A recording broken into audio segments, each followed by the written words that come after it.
the colon. This punctuation mark usually comes after the main or independent clause of a sentence when there's a list. In this particular example, we've got, she has good friends in the following states: Ohio, Indiana, New York, and Virginia. We need some punctuation here. She has good friends. Here's our subject.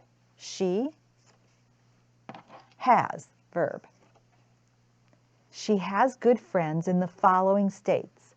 This sentence is about ready to list the states, so a colon is used here.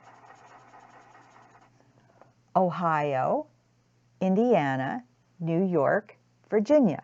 Now we've got a list of things, so we're going to separate the items in the list. Indiana, New York, and Virginia.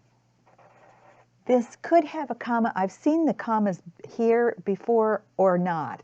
I think that that the language kind of morphs a bit and things change here and there. Some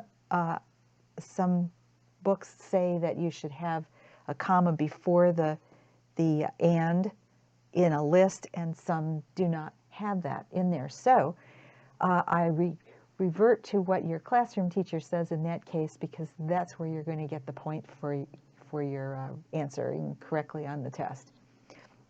But I've seen it both ways. A colon can also be used to separate the main clause from another clause, the second clause, that actually restates the first.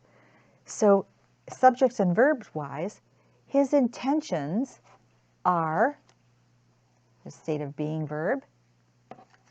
He befriends widows, so he can manage.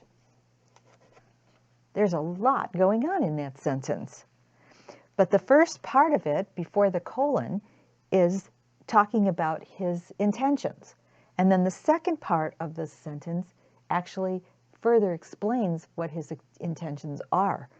His intentions are simple. Here comes the simple part of it. It's going to give away his system. He befriends widows so he can manage their finances. This portion of the sentence has a fanboy conjunction, the coordinating conjunction so. We need a comma before that. So the colon separates the first part from the restatement of the second, and then we have a period and punctuation mark. List, a colon is done with a list. A colon is used to separate two parts of a longer sentence where the first clause has been restated in the second part of it.